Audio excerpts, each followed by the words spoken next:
بیوقدا میں اس وقت بجلی کا کوئی پول مرمت کے باعث کام نہیں کر رہا، سو اس علاقے میں بجلی بند ہے، ورنہ جس گھر میں تم بیٹھی ہو وہ بیوقدا کا سب سے خوبصورت، سب سے عالیشان محل ہے۔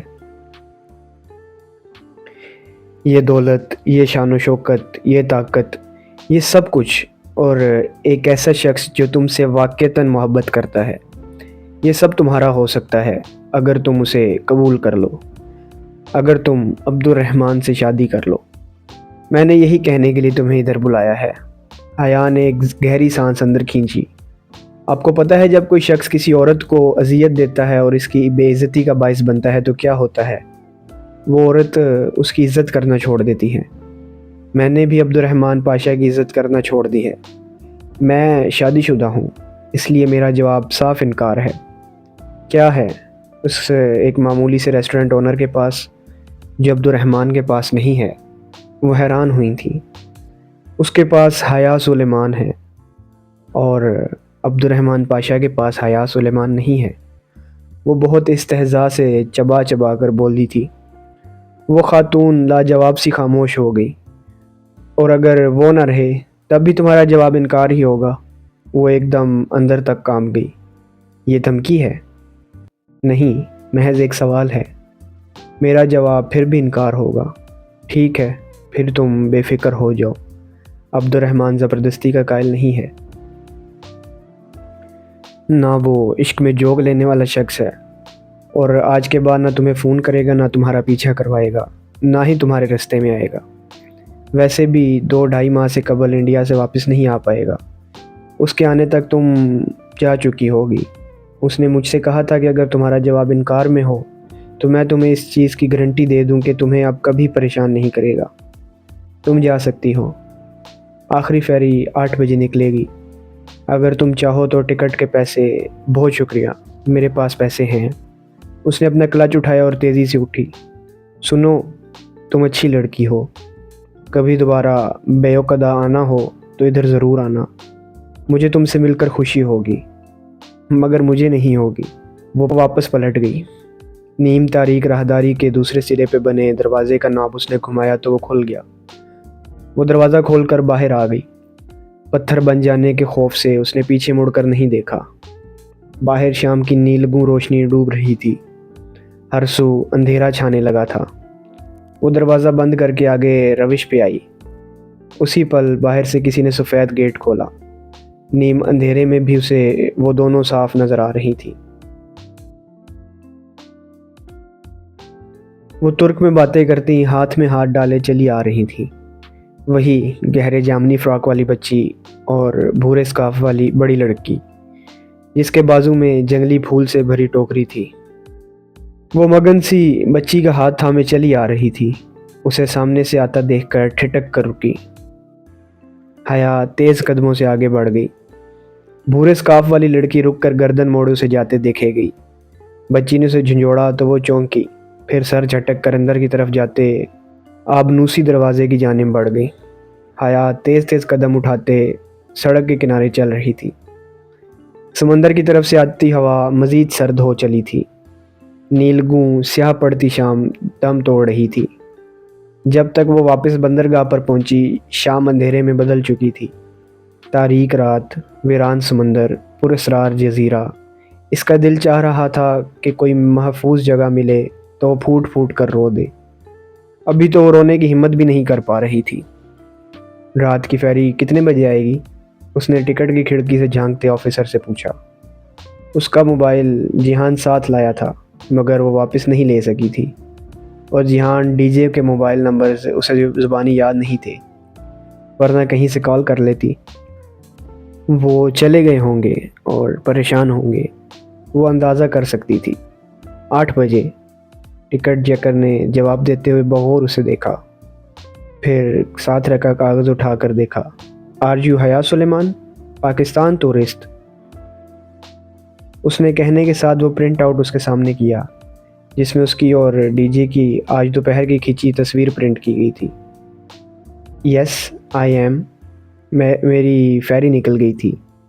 کیا میرے فرینڈز ادھر ہی ہیں؟ فرط جذبات سے اس کی آنکھیں ڈوب ڈبا گئیں۔